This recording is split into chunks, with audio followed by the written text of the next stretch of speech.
Hey everyone. So a big welcome. Thanks so much for joining us live. This is actually only our second live broadcast on YouTube. So hopefully you can see me and hear me okay. If you can't, let me know in the comments and I'll have my technical expert help me out with fixing that up. So I know it's after work and around dinner time for a lot of you, so I'm going to try and jam as much information into this session as possible.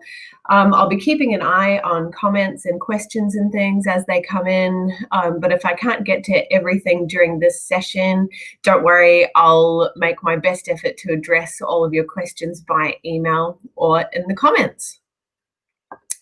I have my handy pointer here. All right, let's get started. So this session is brought to you by Chicks Who Ride Bikes. If you saw this event because maybe a friend shared it or tagged you in it and you don't know a lot about CWRB, we're a global women's cycling community. Started as a grassroots group in Brisbane, Australia in 2013. So essentially at our core, we're just all about having fun on your bike. So it doesn't matter what you look like, it doesn't matter what you ride, whether it's the newest road bike or mountain bike out there, or whether it's, an old beater bike that you dug up from your garage and haven't ridden in 20 years, it doesn't matter. It's just all about getting out on your bike. For us, the last few years have been incredibly exciting because we've partnered with Katie Bates, who is one of Australia's most renowned cycling legends. She's been to 2 Olympics. She's won the world champs on the track. It's all about getting up. And my technical expert having a technical malfunction. And so she's a 2-time Olympian, world champ on the track, and her and I have worked together to create the Mind Body Bike platform, which I'll talk to you about a little bit later. So now that I've introduced CWRB, a little about me. I'm Jordana. I'm really passionate about the 5 basic bike concepts for a couple of reasons. Firstly, I started riding bikes after a cancer diagnosis in 2011. And once I kind of had been through my surgeries and treatment, I was at my local cafe and I saw a poster for the Ride to Conquer Cancer, which is a charity ride to raise money for cancer hospitals across Australia. And the poster that I saw was benefiting the hospital I was treated at. So I decided to give it a try. But the problem was I was 25 and I had to learn everything from scratch because I didn't learn to ride a bike as a child.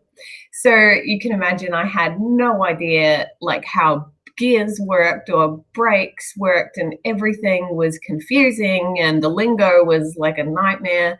And honestly, like when I first started riding, I kind of felt like there was this club that everyone kind of understood the jargon and the language, and I just felt kind of excluded and like a little bit of a weirdo newbie. And so yeah, I'm passionate about this presentation because it really fills the gaps and made me feel like I belonged in the world of cycling. So that's why I feel quite strongly about sharing this information. Speaking of not understanding anything, I don't understand anything you just said to me. So opposite to me, my husband, also my bike mechanic, he's ridden bikes basically since he was a kid. He's raced mountain bikes since he was a teenager, but and he was incredibly excited that he got me into cycling. But anytime he would try to explain something to me or go over something to do with bikes with me, I just had no idea what he was talking about and didn't understand anything. And, people would always say to me, oh, you're so lucky that your husband's a bike mechanic. You must just always have a great working bike. And yes, that is true. But the other side of it is I never did anything by myself. So anytime anything needed to be done with my bike, my husband was there changing tubes, upgrading things, swapping things out. And I kind of just felt like I had no idea what I was doing. So it's, I don't know how many of you can relate out there, but that was my experience getting started. This is really what it's all about. Just before we jump straight into the 5 basic bike concepts, assumed knowledge. So this for me was a huge barrier to really being able to have a conversation and just understand my bike.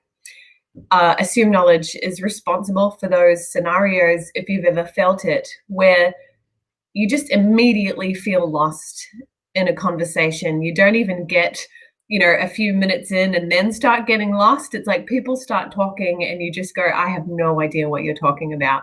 It's because there's this level of knowledge that people assume you have. So it creates this gap. So people start talking at this level, but really my understanding was down here, and I needed someone to come down to where I was just to explain a couple things to me so that I could then continue to have the conversations about my bike that I wanted to have. So assume knowledge, that's really where things started for me. So let's just jump straight into it. This is what we'll be talking about today. So we're going to be covering the 5 basic bike concepts.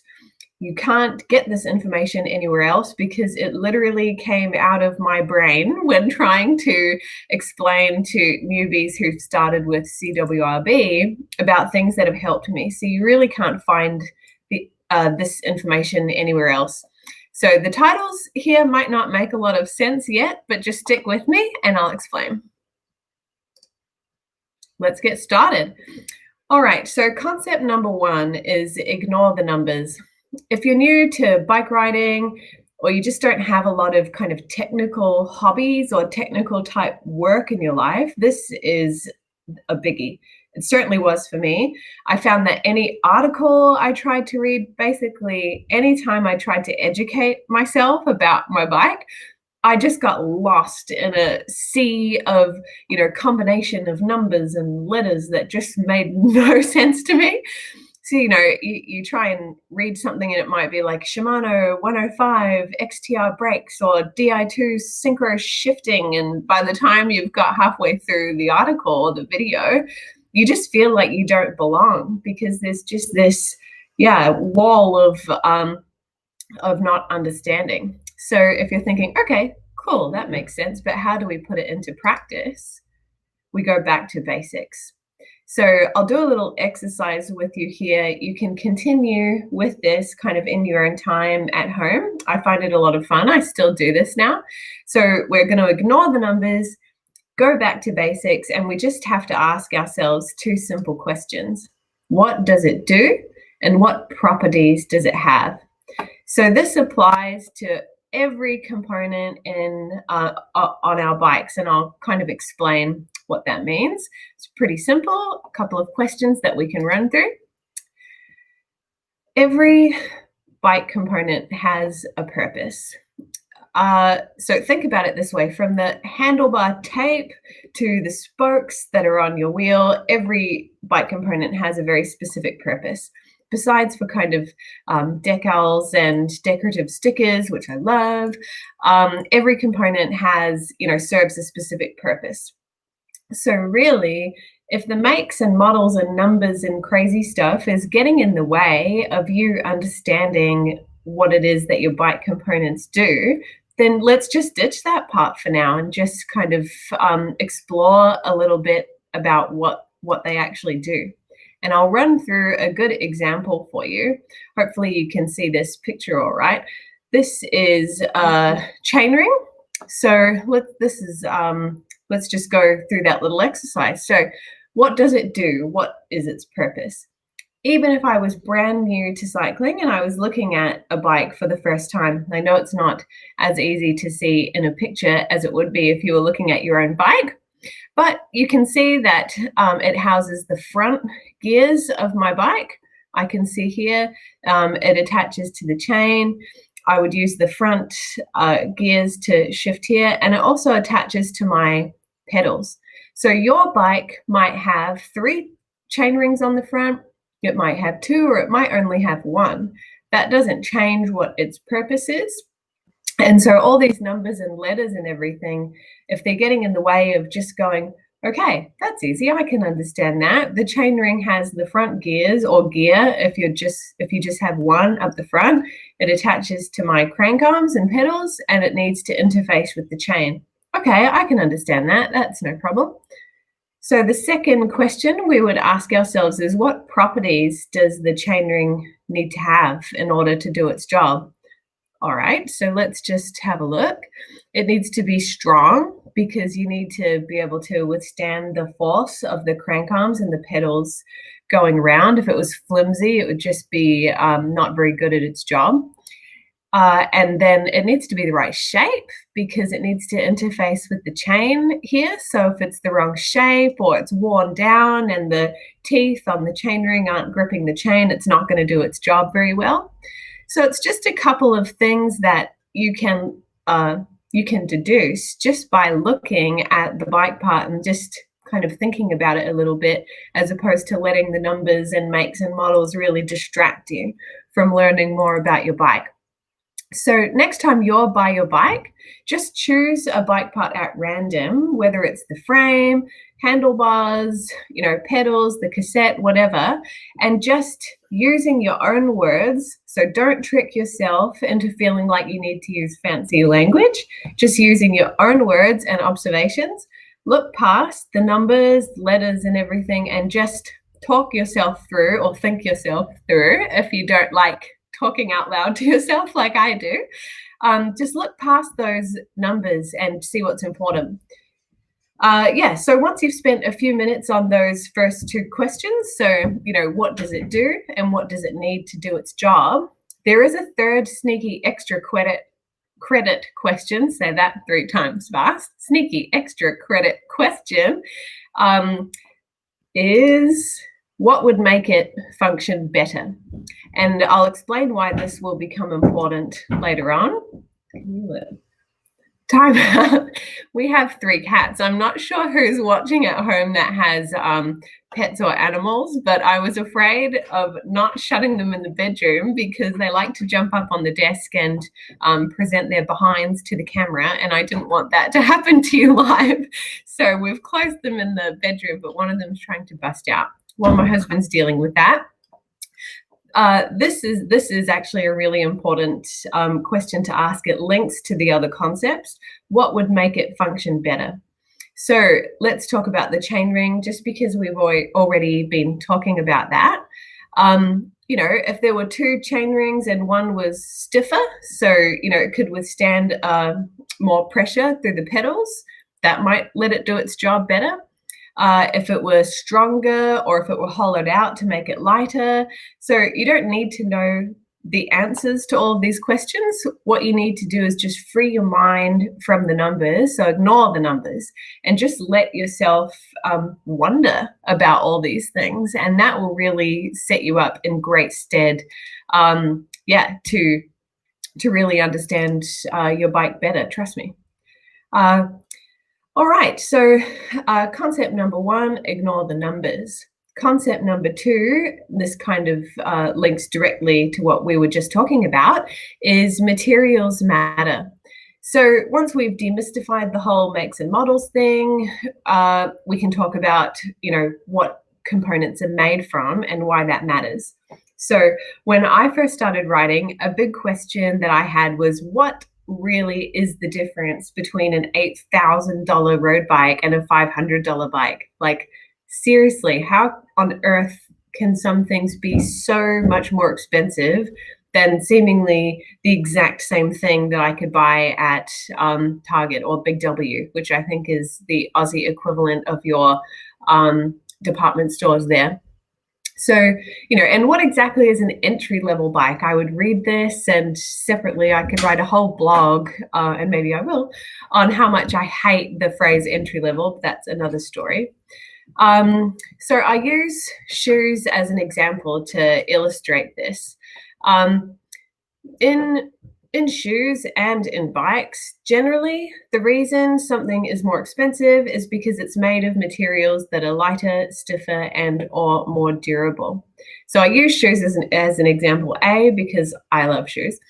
And B, I think they're easy to relate to. So if anyone has ever bought shoes, like cheap shoes, $5 shoes, from, an outlet store, you'll understand the image, this image here. So, they might look super cute on the shelf, those little, colorful ballet flats, and they're only $5. Amazing. What a bargain. Why would I pay $120 for ones that look the same when I can pick these up for a steal? So you get them, you decide to wear them to work the next day. But by the time you even get to the office, like, you can already feel a blister coming on, rubbing your toe, and by the end of the day through work, they end up stinking so much that, like, you don't even want to take your shoes off because the material can't breathe or anything like that. Then maybe you step in some mud, you try to clean them, but the material doesn't clean, so they're kind of just getting ruined.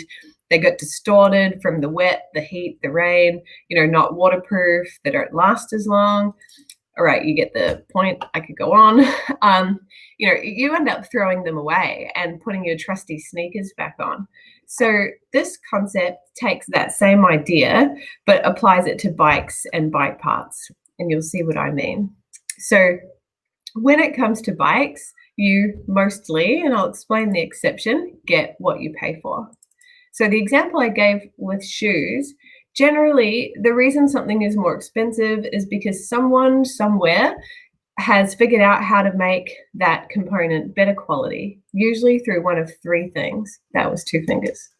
Lighter, stronger, or more durable. So someone has figured out how to make each component lighter, stronger, or more durable. I've skipped too far ahead. Sorry about that. So let's start with lighter.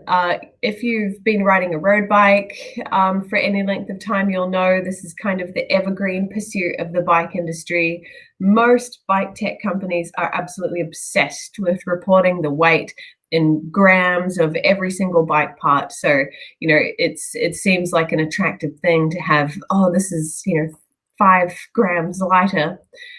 Stronger is definitely a really important element for whatever purpose, whether you've got a road bike, a mountain bike, something in between. The bike has to be designed to carry different weights of riders, different loads. Maybe you're using a commuter, or you're going bike packing when COVID goes away and we can travel again.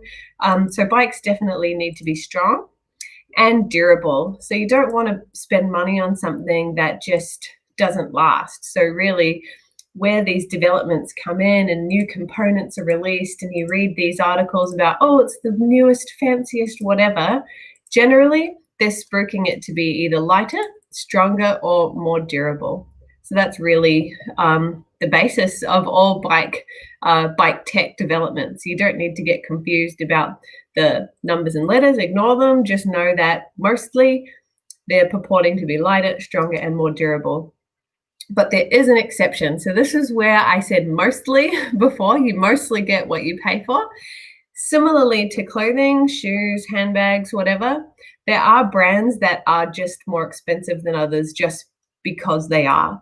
So I'm sure you can think of a few, top brands in your head. So sometimes you just pay for a brand. And I don't like to say any bike brands, but, the equivalent for shoes might be Gucci or Prada or those premium brands. So there's no other way around it. It might not even be technically any better than its competition, but the marketing, the way they market it, convinces you that you need that jersey or that wheel. So that's where reviews come in handy. It's really the only tool that we have to decide, that's really expensive. Is that worth the money, or is that just because, it's a marketing kind of brand exercise? So if you're looking at something, you can't figure out why it's expensive, just Google it, read a few reviews, and you'll quickly know which it is, whether it's lighter, stronger, durable, or whether it's a marketing exercise. So I won't name and shame any, just use the powers of Google, do a little search, and you'll find that becomes clear quite quickly. So we've already breezed through concepts 1 and 2.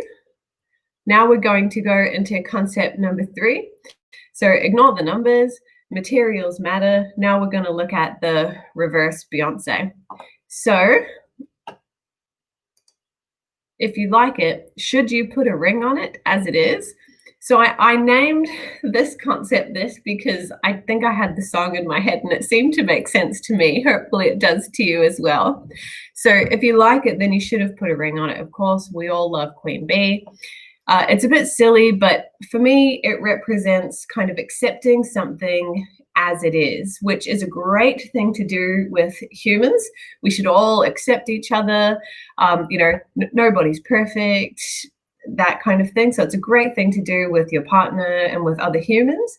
But unfortunately, me included, this concept doesn't need to be extended to my bike and things that I own. And I'll explain why. It just sets you up to think about things the wrong way. So just wrong, wrong, wrong. Arguably, this is the most important concept we'll talk about today because it links directly with how comfortable you are on the bike, which I talked about at the beginning with Chicks Who Ride Bikes. That is the number one thing that we care about. We don't really care about what you ride. We want you to be comfortable. We want you to go out and ride your bike. So this is arguably the most important thing that we'll talk about today. Let's explore a bit more. We're all different shapes and sizes. I know some of these pictures might be a little bit small, but here's me with some friends. Here's a little bike clinic we ran, me with some other friends here. Whether it's our friend or our neighbor, even if we're the same height, we probably all have different length arms, legs, and torsos. We've got different mobility. I personally have to work really hard with flexibility. I'm just not naturally flexible, whereas, I have other friends that are. I have a bad right shoulder, which actually affects my riding, and in your case, maybe, maybe you're really flexible because you used to be a dancer when you were young. Or maybe you've just had a baby and kind of you're just getting back into things. Maybe you've gained weight or lost weight. There's no good or bad. It's just accepting ourselves for who we are and really getting it into our heads that the bike is designed to suit us as we are. We should be accepting ourselves the way we are, not pressuring ourselves to be different. But your bike can absolutely be made to fit you specifically, not some stereotype and not with contorting yourself to have to fit on the bike. It should fit you, which is why this is really, I think, the most important concept. So how? Understanding that almost asterisk every bike part can be adjusted. So I find this really exciting. When I learned about this, I was like I just had no idea about all this. So from your saddle to your wheels, your handlebars, literally almost every single part of your bike can be adjusted so that it's perfect for you. You can tilt your handlebars higher or lower. You can adjust the suspension on your mountain bike to be squishier or stiffer. You can even change the whole angle that you sit on the bike to be more upright or more aero if you want. So just linking it back to Beyonce putting a ring on it, every bike goes from the factory to the bike shop with a pre-configured set of components.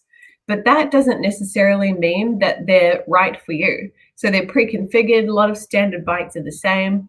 Doesn't mean they're right for you, nor should you settle for what the bike happens to come with. So if you buy a bike that just happens to come with all of these components, but you're not completely comfortable, don't put a ring on it. Don't settle for that and just make yourself really uncomfortable trying to fit the bike. Let's make the bike fit us. So my favorite example is the chainring. So I brought this up in the previous concepts, but this is my absolute favorite example. And a lot of newbies, when I learned this, it was just a game changer. So chain rings and cranks, like anything else, whether you've bought a mountain bike or a road bike or anything in between, your bikes come from the factory with some preset configuration of your chain ring. But let me know if this sounds familiar, if you go out of your way to avoid climbing or hills, or maybe you've kind of got a little rise near you and everyone else just seems to be able to spin their legs nice and easily, and they're kind of all going uphill and you're just grinding it out, wondering how the hell you're so unfit and really, like punishing yourself mentally for being really unfit. For me, this actually used to happen a lot. Tell me in the comments if that's happened to you. But when I found out that this problem could be solved by simply swapping out a standard chainring for a compact chainring, I was like, why does everyone not know this? This is absolutely like a game changer. So if you've ever heard of people saying, I have a 50-34 or some like random pairing of numbers, what they're referring to is the number of teeth on their chainring. And stay with me here.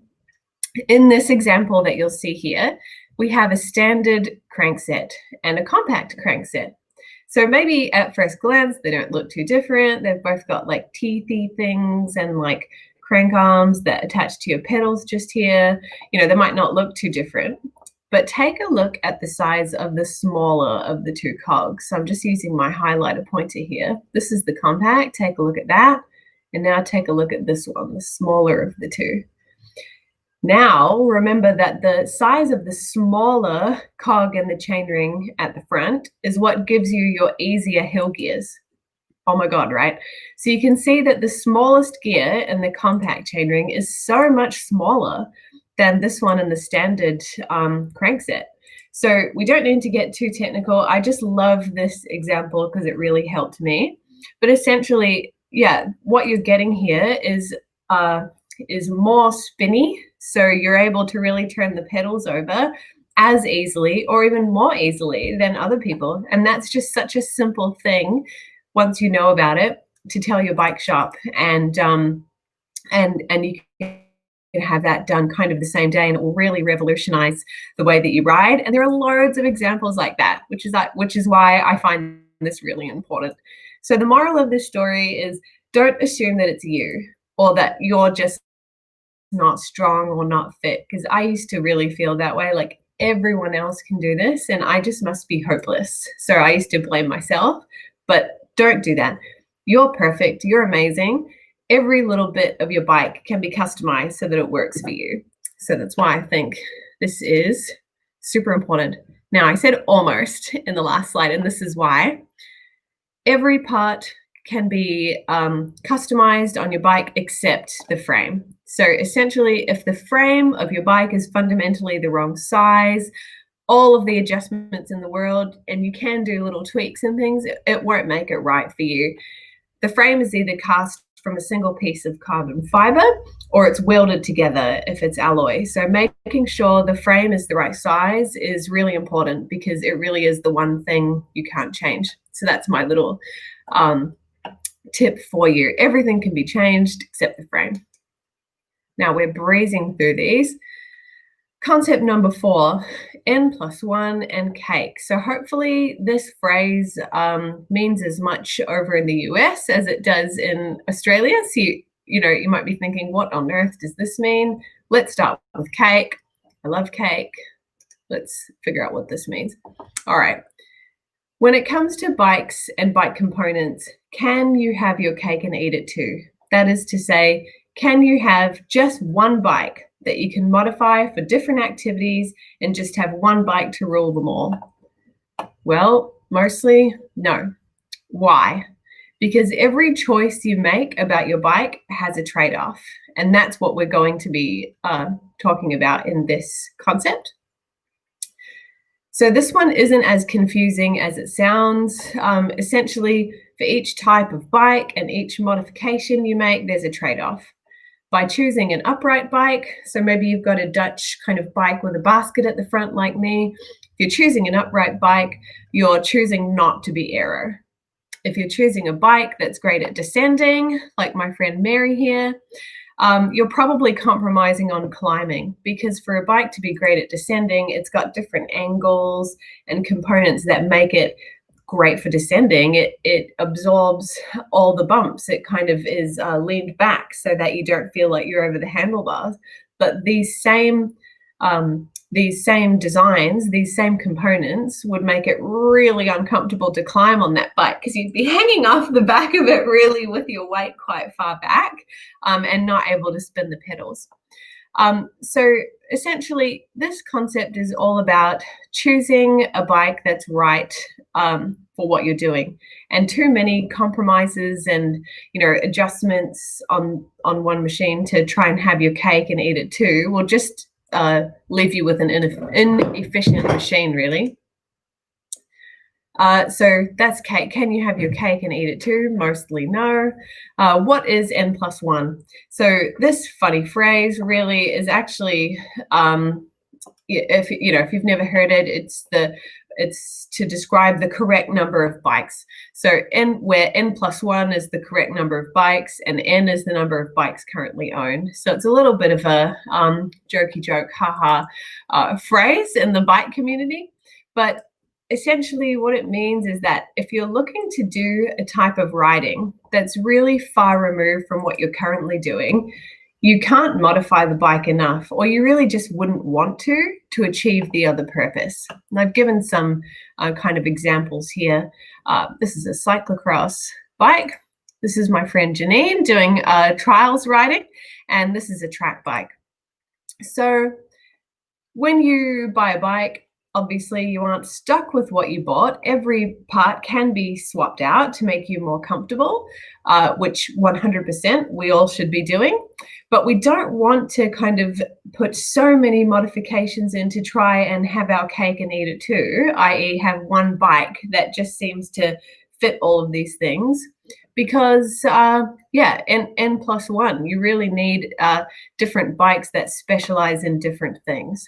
So this concept is a little bit of a segue concept, because what we're going to talk about to finish up is fit for purpose. And we'll do a sum up at the end just so you're kind of like, whoa, this is a lot of information at once, because normally I do this session live in a bike shop. It takes about an hour and a half, but because I can't be everywhere and because of COVID, we've converted this session to online.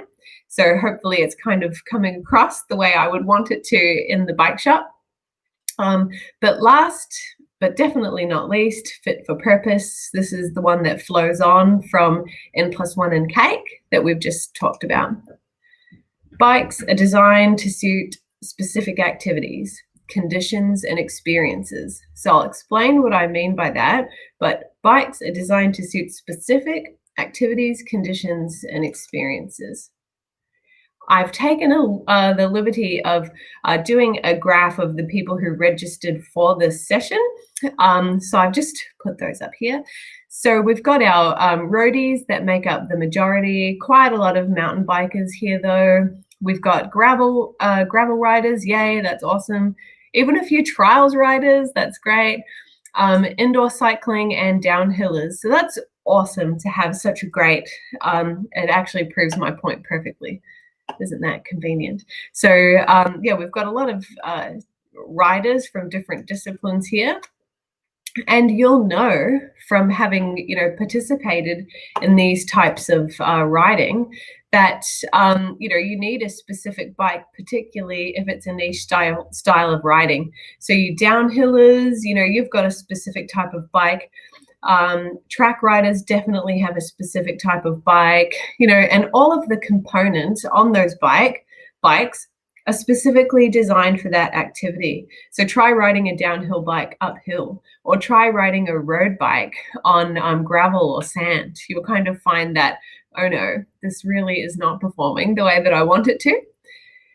But it's not only the kind of riding, it's the type of conditions. And I know the US, as in Australia, has lots of different states. I think America's bigger. I think I'll have to consult my geography. But in Australia, people think of us as desert and hot everywhere, but it's really the same as the US. And that, sure, you've got desert states that are are sandy, but you've also got places that get quite cold in the winter. You've got places that have are very windy or very rainy.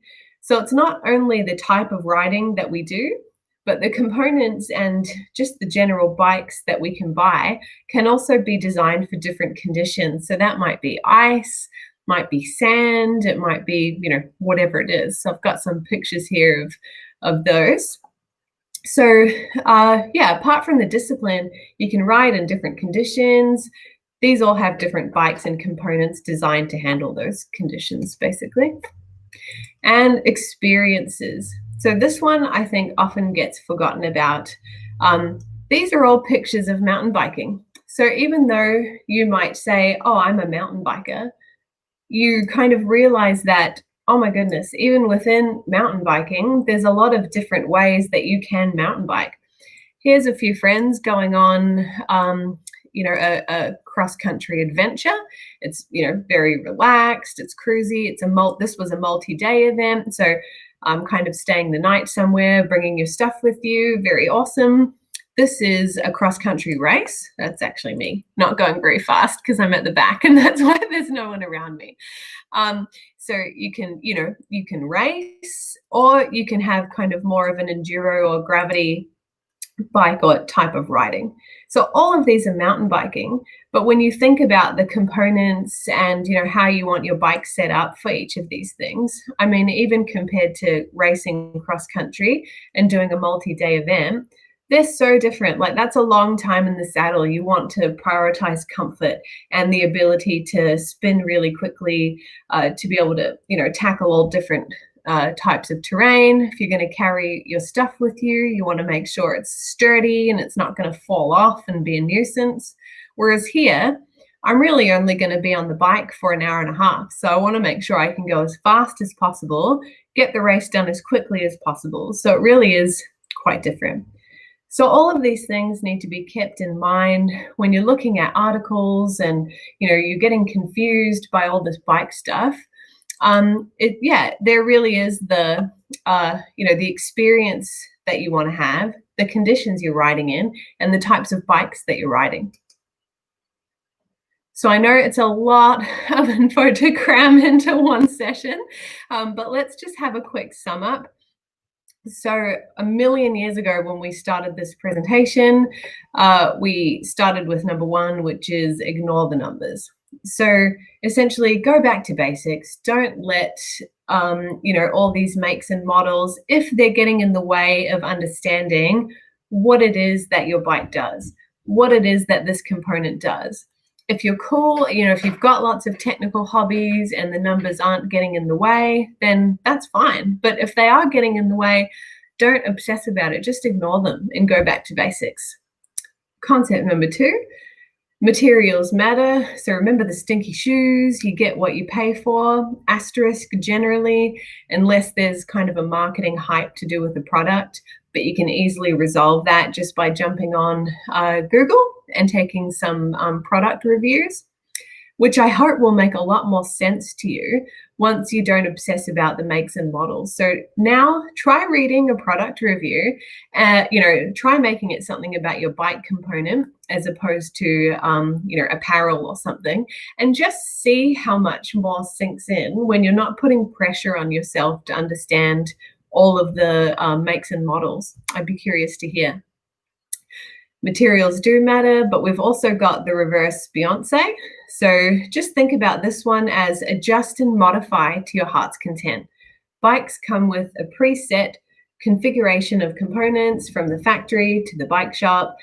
They're standard for that bike, but that doesn't mean that they're going to suit you. So you shouldn't buy a bike and then just assume that everything will fit you perfectly.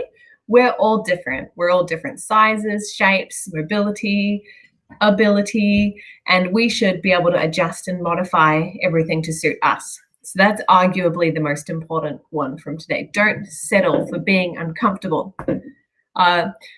Number 4 is N+1 and cake. So that really sets the scene for you shouldn't have one bike to rule them all. You can obviously use your road bike for commuting to work. You can use a gravel bike or a cyclocross bike on the road. Of course, there are some crossovers, but essentially a different kind of riding needs a different kind of bike, especially if that riding is niche, like track, trials, BMX, things like that, you really are going to want a bike that is designed for that purpose. Which leads us nicely to the last concept for today, which is fit for purpose. So that's, making sure that your bike is suited to the conditions that you're riding in and just like the vibe that you want. So, that was the example I gave about those 3 pictures were all pictures of mountain biking. But just have a think about, what is it that I want? Maybe you bought a racing bike that forces you into a really aggressive kind of forwards position, but that's really not the kind of riding you want to do. It's not your vibe. So you can adjust that just to make yourself be more upright, swap things out to be more comfortable for you. So it's all about comfort, really. So ignore the numbers, materials matter, adjust and modify with the reverse Beyonce, N+1 and cake, different riding, different bikes, and fit for purpose. So it's a whole lot of info, but I think hopefully it'll help you out and, just fill that assumed knowledge gap, certainly that I had. And while I've got you, hopefully you've enjoyed the information in this presentation. Like I said, you can't get this information anywhere else because it was the result of me capturing things that confused me when I started riding. But I mentioned at the beginning of the show that Catherine Bates, renowned Aussie cyclist, and myself been building a platform called Mind Body Bike, which I'd just like to take a couple of minutes to tell you about now. It's amazing, basically. Katie is very experienced. She's a commentator with, for cycling events. She does a lot of on-camera work, and she's been just incredible getting this deal going for us. But she's put together an 8-module basics course. So this is really what we're talking about today. This information we've shared with you is the basis of our MBB Basics course. So I'm just going to share this in the stream with you and try not to. There we go. That's much better. Yes, so we're going to be sharing a great deal with you today. And if you're an Aussie, if you're in America, these prices are actually in Aussie dollars. So I did a little calculation before jumping on. I think it's around $72 American for the course. It's 8 modules. It has like heaps and heaps of great, looks like there's a gap there, sorry about that. It looks like there's heaps of information in there for you. It's accessible on your mobile, on your iPad, on your computer. But essentially we've chunked everything up into mind, body, and bike. We've included meditations and mindfulness sessions that are specific to bike riding situations. We've got nutrition, recipes, and our nutrition expert, Tara Leanne, has contributed to making sure we're setting up the basics for that. Of course, we've got, technical how-to videos for your bike, as well as, every question you could possibly think of for, your kit, your apparel. Essentially, it's a course that has every piece of information that we wished we had when we started cycling. So we've really tried to jam-pack that in there for you. It's loading really slowly, but this will come up in a second. And so normally MBB Basics, we sell it by itself for 129 Aussie. But because you've joined us live today, we're going to not only include it for $99, and I always feel like a bit of an infomercial salesperson, but I'm just really excited about this program. So for 99 Australian, not only will you get the MBB Basics 8-module course that I just talked about, but you'll also get 1 year's access to the whole Mind Body Bike platform, which has within it Zwift training program, bike maintenance, how-to videos, strength and stretch kind of videos and programs. We've got techniques and tips for the bike, mindfulness and meditation. So outside of your MBB Basics, you'll get access to dozens and dozens. I think it's like 500 minutes of content throughout the entire app, which is very, very cool. Here we go. And you'll also get the Zwift 6-week training course. So I'm not sure how many of you use Zwift. I certainly do. And here's a nice picture of Kate. She couldn't join us today because she's commentating on the Zwift Community Live YouTube channel, which you can check out. But here's Kate Zwifting. So our 6-week Zwift program was written by our cycling super coaches. It's designed for beginners. If you're getting back into riding, because you've had an injury maybe, or a baby, or you're just feeling a bit unfit, you want some place to start. I'm doing it right now. For those of you who don't know, I had a bike accident in May. I've been in brain injury rehab for about 3 months, and I'm just getting back into some riding now. And this is actually the very course that I'm doing. You'll get a great downloadable ebook that comes with this, which has all of these great training tips each week. It's got recipes to try out to make sure you're staying hydrated and, having good nom-noms on the bike. And it's all completely compatible with Zwift, which is really great. So it's packed full of cues and tips that come up on the screen saying, at this level, you should feel like this, to help you kind of understand where you're at. So it builds up over 6 weeks. I'm doing it right now. That's sold for $27 separately, but we're including it in today's deal. So you'll actually get that deal with today's pack. This is just a little slide to show like our team's here to help. We have, let me just, so we've got Kate Bates and myself. Sorry, it's a little small. Nikki Jennison is our strength and conditioning coach. Kathy Peel is hilarious. Her and I do our Tour Down Under live coverage. So she's joined MBB Basics to give you a couple of hints and tips. Michelle takes our Zwift rides. So she's our ride leader for our live rides twice a week. And our graphic designer and nutritionist. So we have a lot of people on the team who are just there to help and help you achieve your goals. So before I sign off, it's 47 minutes, which was what I was hoping I'd be able to squeeze this into. It's normally 129 Australian. Today it's 99 for everything that I just talked about. So it's about 25% off. All you need to do is head to the link, which should be in the comments, and use the code RIDE with us. So it's all you need to do to claim that today. If you're not 100% satisfied, or if you have any questions, we're always, excited and can't wait to speak to our community. So please do let us know, if you have any questions about anything. So jump on the link, use the code RIDE with us, and follow us. We'd love, even if you don't want to take advantage of the deal today, follow us on Facebook, on Instagram. We just love sharing content that empowers women to ride bikes. So yeah, follow us, tag us, share with us what you're doing. We love to hear about everything that our community is doing, but we'd love you to join us on Mind Body Bike. I think the code's live for 48 hours.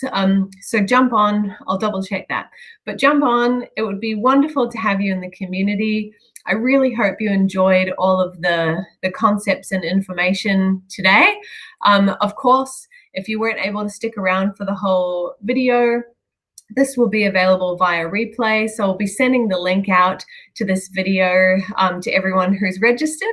And thank you so much for joining us. And yeah, please let me know if there's any other questions. Are there any questions I need to no answer? No? All right. My lovely bearded assistant has told me there's no questions to answer this second, but email them through. Jordana@ChicksWhoRideBikes is my personal email address. So I'd be thrilled to hear from you. Thanks, everyone, and have a great evening or day, no matter where you are in